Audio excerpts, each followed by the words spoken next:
Yes guys, and welcome to another instructional video. My name's Julian Fernandez and today we're going to be looking at how to build bigger pecs. Now I want to keep this really concise. I'm a huge believer that we can train a muscle better when we understand a few things about it.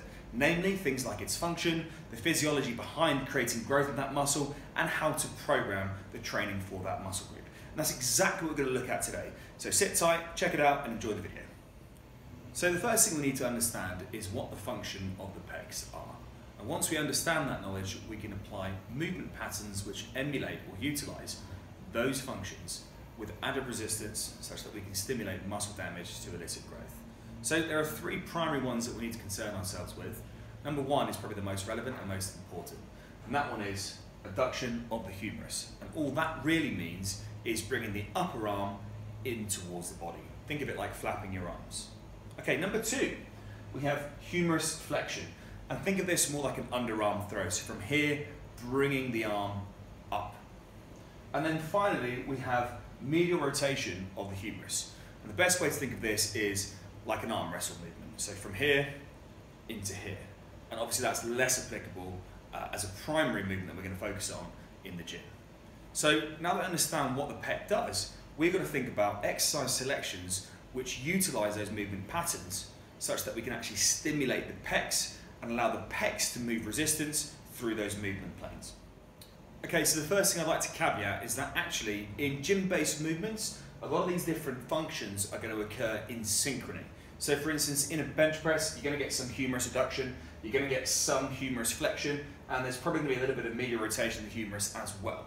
But we've got to think about ticking off these movements, ticking off these functions in the best possible manner such that we can really consider what angles are going to target the pecs in the best possible way.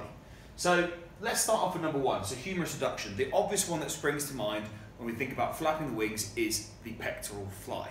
Okay, so with dumbbells or cables or whatever you choose, bands even perhaps, you're going to get a lot of humerus adduction when the arm is brought in as you would with a fly movement.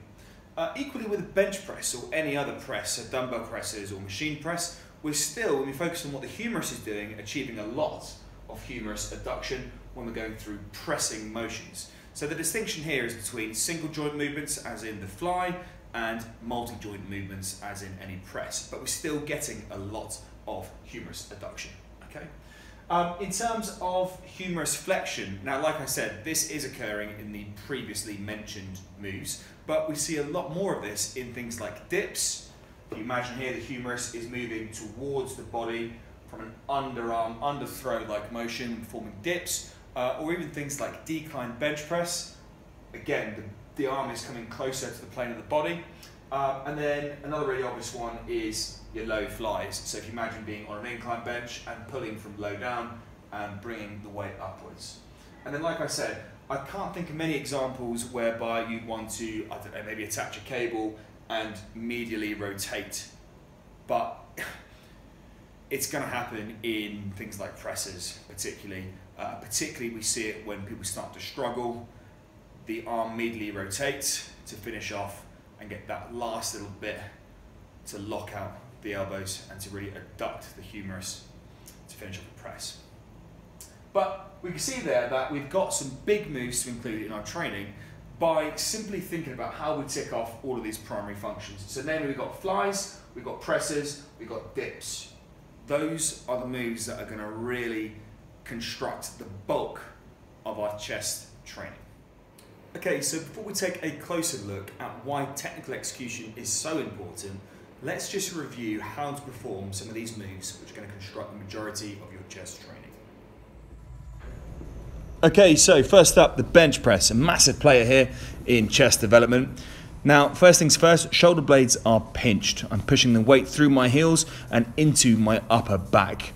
If you look at my hands and my wrists, you'll notice that they are completely neutral and I'm pushing through the heel of my hand.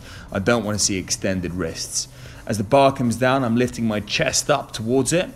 And from here, I'm pushing from the highest point of my chest over my shoulders.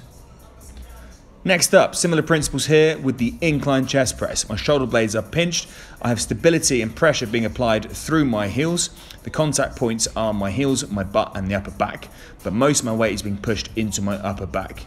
You can see here that I'm breaking just below parallel at the humerus, and I'm focusing here on squeezing pec at the bottom before dragging through the movement and staying in that same movement plane. As I start to struggle, I'm desperately attempting here to stay in that same groove and not cheat by flaring the elbows out, hitting failure just there. All right, dips, another one. Shoulder blades pinch back and I'm leaning in slightly. I'm allowing the elbows to flare out fractionally just to integrate a little bit more pec involvement. Abs are tight and spine is neutral throughout. You can see here I'm dipping to that range where the humerus just about meets parallel. That for me is a comfortable range. Some people will go deeper. This for me is where I am most comfortable and least susceptible to tearing a pec. A really good compound move. All right, next up we're looking at flies, and the principles here apply across the board with all fly variations. So you can see here as well I'm working a few of these reps with an eccentric emphasis, super slow on the way down in a controlled tempo. Now again, the principles here are to keep the chest up high and the shoulder blades pinched. We don't want to allow the anterior deltoid to get involved, which is what happens typically when the scapula unfolds and goes into protraction. The chest is being kept high the entire time, and I'm imagining drawing an arc-like shape here.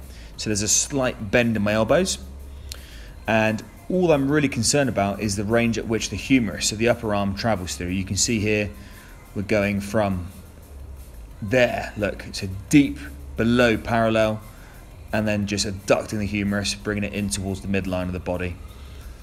In terms of hand position, this will vary and go where is most comfortable inside the shoulder joint. You can see here that I'm ever so slightly medially rotated. But the key here as well, guys, is to squeeze the pecs at the bottom there and then drag through the movement. This is a recurring theme for true pec isolation. Squeeze pec first and then focus on shortening that pec to achieve that humeral adduction. Dragging through nicely there. Tension on and dragging through. Now, critically, as with all of the lifts, I'm trying to stay in that same movement pattern. And as I start to struggle to hit the 20 reps, every temptation is to let the scapula unfold and for me to utilize my lats, but it's about staying in that groove. Okay, here's a cool banded variation of a fly. And again, the same principles apply. My shoulder blades staying pinched and I'm trying to keep my chest well ahead of my deltoids. Again, we're trying to avoid any pressing-like motion when performing any fly movement. This is a single joint movement where we're only seeing that humerus adduction. We don't want to see any elbow flexion or extension, such as to eliminate the use of the triceps, which is where it becomes a press when that elbow bends and then straightens again to achieve the movement. Again, you'll notice at the bottom of the rep, I'm taking half a second just to squeeze pec first, and then I'm focusing on pec shortening. And that's an internal cue which I use with a lot of clients, is to squeeze the pec first, and then forget about what the arms are doing, and think more about the pec going from long into short. And that is a recurring theme for true isolation, is think about what the muscle belly is doing, lengthening into shortening. So the most suitable exercises to target a muscle group will be deemed null and void if they're not executed with the right technique. And that sounds obvious, but there are a fair few things to consider when trying to target pecs. So top of the list, we've got scapular position and the effect that has. The biggest error I see is people allowing the scapula to move freely. Specifically, they allow it to move into protraction. So what that means is, this is neutral shoulder blades. People allow, when they're pressing or flying, for the scapula to unravel and to round forward. What that does is, it allows the deltoids and lats to get involved in the lift, which thus takes stress away from the pectorals. So my advice there is to keep the scapula pinched. So imagine a pen between your shoulder blades and you're maintaining that posture even when the elbows extend forward. Okay, number two, minimizing the contribution of other primary agonists and synergists. All right, so think about any single pec move you like. Let's take a bench press, for instance. Yes, the pecs are a prime mover, but we've also got things like the deltoids and triceps, and in some cases, some people use their lats quite a lot too. So we need to think about, great, we're working a pec movement, but how do we minimize the involvement of other muscle groups coming into the lift? And this is all about utilizing internal cues. So there's a bench press for maximum load shifting, which tries to utilize all those synergists, all those other primary agonists, or there's a bench press to target the pecs, and they're two very different things, and you've got to learn to distinguish between the two. So for instance, in a powerlifting style bench press, we're trying to shift the most weight from A to B using as many different muscle groups as possible. So we use a mechanically sound line. We try to integrate use of the lats, hip drive, triceps, shoulders, etc, etc, etc. If you're performing a bench press for the function of building pecs, what you need to do is start thinking about what the pec is doing in that movement and putting all of your focus into that pec function like we discussed earlier. So the pec is primarily working there to adduct the humerus, to bring the arm in towards the body. So a bodybuilding style pec bench press focuses much more on the idea of bringing the bar down, squeezing pectorals and creating tension before the bar begins to ascend, and then pushing the hands together, so thinking forcefully about and actually implementing pushing of the hands together on the bar, without them moving obviously, to try and create elevation in an almost miraculous way. So we're pushing the hands together, and that's going to create elevation of the bar. And you'll feel the pecs working in a very, very distinct manner. Yes, granted, you won't shift nearly as much load, but more of that load is being planted onto the pecs, okay? So we've got to think about using less of the other primary agonists and synergists if our function is really to build pecs. Okay. All right, the next one here on the list is staying within the same movement groove. So we've all been there, set of 12, rep 1, 2, 3, 4, 5, 6, 7, 8, all look the same. Then things start changing a little bit by rep 9, by 10, by 11 it's unrecognizable, and 12th is just a different exercise, okay? So you've got to think about, if you start a set with a, let's say a press for instance, and it looks like this. If you started to flare the elbows, if your hips coming off, if you're going into loads and loads of medial rotation, are you even finishing with the same exercise that you started with? And are those last reps actually even hitting your pecs, or are you just chucking the weight onto other muscle groups? Because that's madness. That's like the person who sits on a treadmill, holding on a deep incline, holding on for dear life, just lifting their legs up and down to rack up calories. They're selling this idea to themselves falsely that they're burning calories, but actually they're doing minimal work. Another example is people on Stairmasters who are literally resting all their weight onto the handles and just lifting their legs up and down. Okay, it's the same sort of thing with rep quality and staying in that movement groove. Right, a really big one next: tempo, tension, and eliminating momentum. And I can talk about this until the cows come home, but I'll keep it nice and concise. Tempo, momentum, very closely linked. If we are using momentum, we are essentially taking load off of the working muscle, in this case the pecs. When we use momentum, we're using speed to achieve A to B of the bar path, or cable path, or whatever, and we're not actually holding tension in that muscle for using momentum. This is why a tempo, a controlled tempo, as fast only as you can maintain connection with the working muscle is suggested. Now, this may be something like, I don't know, 1.5 seconds down or 1.5 seconds up. The more experienced lifters will be able to actually move faster while still maintaining tension. Less experienced lifters have to move very, very slowly to keep tension on the whole time. Okay. Eliminating momentum, key. Tension. What I mean by tension is, yes, we're all great at creating tension when the muscle is most shortened. So for instance, in a pec fly, we're all really good at creating tension in the working muscle as we near completion of the movement. We're less effective at actually creating tension when the muscle is in full stretch, okay? So what we want to do actually is get into this habit of voluntarily creating tension when the muscle is stretched. So the bottom of the fly, voluntarily squeezing the pectorals before changing direction and coming back up. All right. Okay.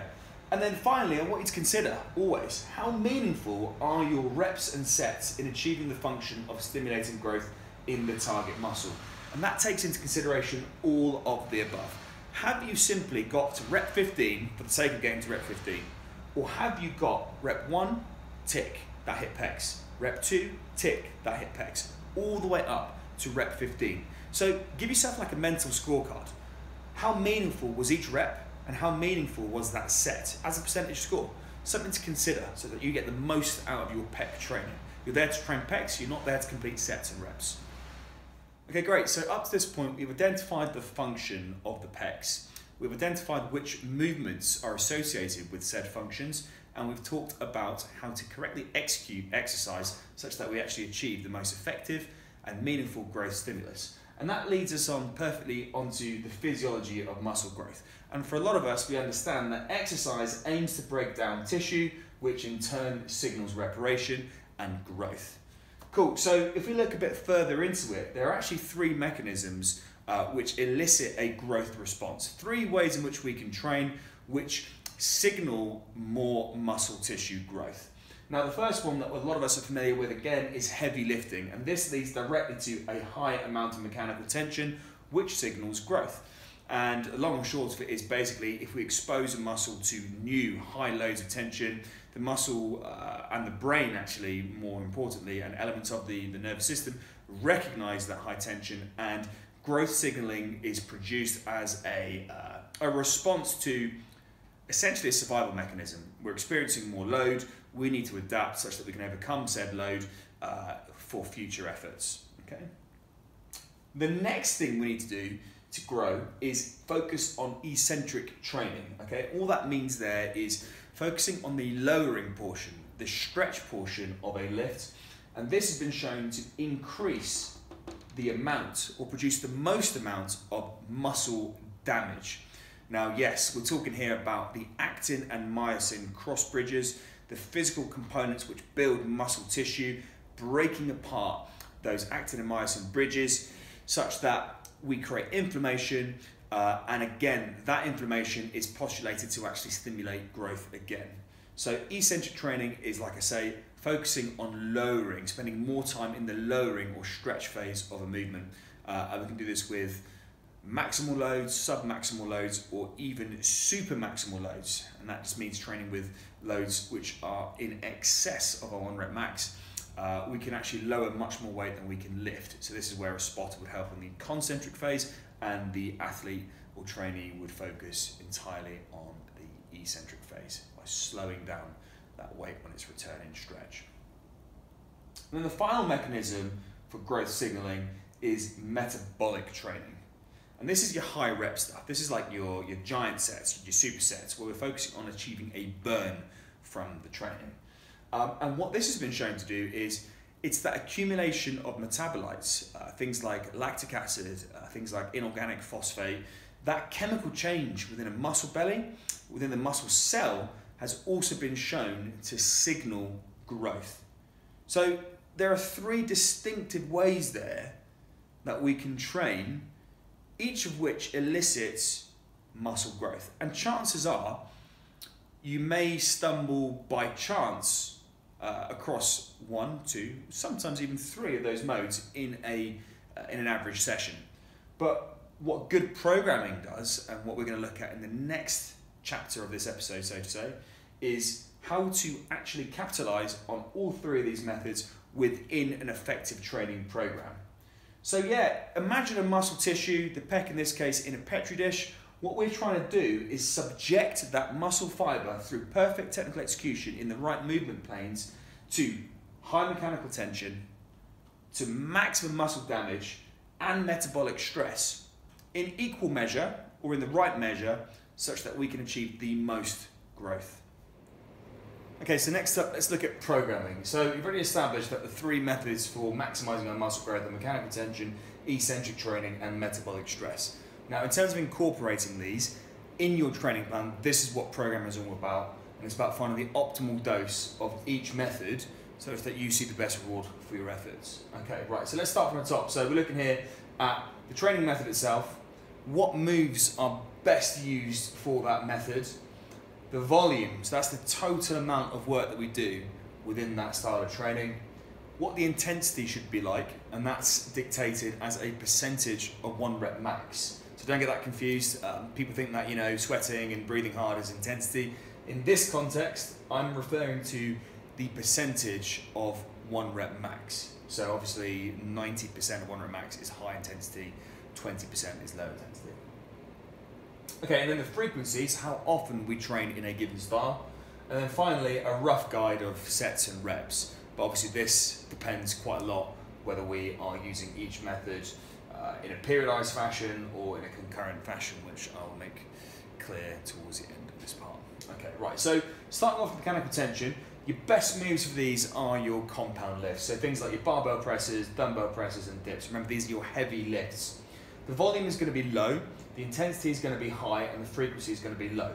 So you're going to be doing this very, very occasionally. The total work done is very low, and the intensity, so we're using high percentages of 1 rep max, as dictated by the rep ranges between 3 and 10 there. If you go anything above 10, we're starting to drop a little bit low on that intensity scale. Okay, moving on to eccentric training. So similar moves there with the addition of fly variations. I find flies are a tremendous way to get a big stretch in the pecs, and as eccentric training is all about applying load and resistance whilst the muscle is being stretched, it's a perfect option for eccentric style of training. So in terms of the volume, we're using a low volume. You don't want to train this too much with too much volume, as the muscle damage induced is significant. In terms of the intensities we're going to use, it is medium to high. So we're looking here at anything around about your 6 to 12 rep range in terms of intensities. And in terms of the frequency, again, we don't want to train this style too often because the muscle damage is so great. You're going to run into either reduced performance or injury if you train this style too often and don't allow muscle tissue to fully repair before retraining. In terms of sets and reps, again, it's in the 1 to 6 region for sets and 6 to 12 in the reps. We don't want to do too many sets per session or even during a week on eccentric style of training. Of course, these figures here, I will say again, are very much dependent on whether you're training in a concurrent manner or a periodized manner. So don't pay too much attention to these sets and reps at this point. Okay.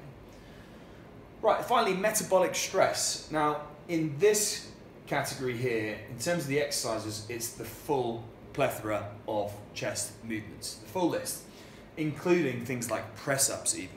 And this is where we integrate high reps to induce as much of a burn as possible. So the volume is naturally going to be extremely high. The intensity, if we're hitting high reps, has to be low. And then finally, the frequency, we can actually train this style fairly often.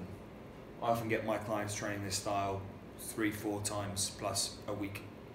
For the more conditioned individuals, it might even be a daily part of their training across different muscle groups, of course. So again, the sets are high in this, and also the reps are high in this to achieve that high volume. Now, all of these figures, in fact, if you look more specifically at just sets and reps, as I've mentioned throughout this part, they depend largely on whether you are periodizing or working in a concurrent model of programming. Now, a concurrent model simply means that we train all 3 qualities at the same time. And therefore, obviously, all these figures here will be much lower if they're all being integrated into a session. Conversely, if we're working in a periodized manner, it means that we tend to favor one training method over and above the other 2. It doesn't mean that we don't include them at all, though that is an option. It just means that we favor one and we cycle it, typically in 4-week mesocycles. So you may emphasize mechanical tension for 4 weeks. You then may emphasize eccentric training, and then may emphasize metabolic stress, and then repeat. So there's lots of ways you can do it, and it really comes down to who the client is, or who the individual, the trainee is rather, and what their goals are and what their background is. For instance, if you're training an athlete, it's very unlikely that you're going to be working them with high volumes nearing a competition phase. You will be periodizing and pyramiding their intensity up closer towards closer to a competition phase. You wouldn't be hammering them with a hell of a lot of eccentric training because their injury susceptibility increases, and you certainly wouldn't be killing them with volume either as they near a competitive phase in their season. But for the average Joe, gym goer, training chest, wanting to get massive, my advice or my personal preference, simply for the sake of simplicity, is to utilize a concurrent method and integrate all 3 of these methods in every single chest session that you do. Okay, so at the beginning of this video, I explained how having knowledge of a muscle can massively improve our ability to train it and to progress with training it. You should now have a good understanding of what the functions of the pecs are, and how we choose exercises which relate closely and have a lot of correspondence to these functions. You should also now understand the importance of sound technique and how simply completing the prescribed number of sets and reps isn't enough. You should also understand the physiology of how to achieve growth signaling through mechanical tension, through eccentric loading, and through metabolic stress. And finally, you should have a good idea of how to go about programming and integrating those three methods. So any questions, please leave them in the comments, and we'll see you in the next video.